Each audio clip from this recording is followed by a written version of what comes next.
पश्चिम आशियातील वाढत्या तणाव आणि युद्धाच्या पार्श्वभूमीवर भारतात लॉकडाऊन लागणार का, अशा चर्चा गेल्या 2 दिवसांपासून खरं तर सुरू आहेत आणि यामुळे सर्वसामान्य लोकांमध्ये भीतीचं वातावरण पसरलेलं आहे। लोक पॅनिक झालेली आहेत आणि पेट्रोल पंपावर लोकांनी तुडुंब गर्दी केलेली आहे। ड्रमच्या ड्रम, टाक्याच्या टाक्या घेऊन लोक पेट्रोल स्टॉक करतात, कारण लॉकडाऊन लागला तर पुन्हा कोरोना काळात जी परिस्थिती उद्भवली होती ती पुन्हा उद्भवू शकते असं खरं तर बोलण्यात आलं होतं। लोकसभेत, राज्यसभेत मोदींनी देखील एक वक्तव्य केलं होतं की कोरोना संकट काळात जसा तुम्ही संयम पाळला तसाच संयम तुम्हाला आत्ता पाळायचा आणि त्याचाच अर्थ खरं तर सगळ्यांनी चुकीचा घेतला आणि त्याचमुळे लॉकडाऊन लागणार अशी एक भीती सर्वसामान्य लोकांच्या मनात आली आणि त्यामुळे सगळीकडेच लोक पॅनिक झालेली आपल्याला पाहायला मिळाली। मात्र आता या सगळ्यावर केंद्र सरकारने स्पष्टीकरण दिलेलं आहे। पेट्रोलियम मंत्री हरदीप सिंग पुरी यांनी आज स्पष्टीकरण दिलेलं आहे की भारतात असा कुठल्याही प्रकारचा लॉकडाऊन लागणार नाहीये। अशा कुठल्याही खोट्या बातम्या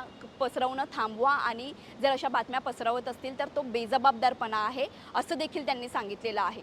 जागतिक स्तरावर इंधनाचा दर 30 ते 50% वाढले असताना भारत सरकारने एक्साइज ड्यूटी देखील कमी केलेली आहे। जनतेला दिलासा देण्याचा त्यांनी या सगळ्यातून प्रयत्न केलाय। उत्तर अमेरिका, युरोप आणि आफ्रिकी देशांच्या तुलनेत भारतातील परिस्थिती नियंत्रणात ठेवण्यासाठी सरकार सक्रिय पावलं उचलत आहे असं हरदीप सिंग पुरी यांनी म्हटलेलं आहे। त्यामुळे सोशल मीडिया इन्फ्लुएन्सर किंवा सोशल मीडियावर अशा बातम्या येत असतील लॉकडाऊन होणार आहे त्यावर कुठलाही विश्वास ठेवू नका। कुठलाही लॉकडाऊन सध्या तरी भारतात होणार नाहीये, त्यामुळे या सगळ्या अफवांवर विश्वास ठेवणं टाळा।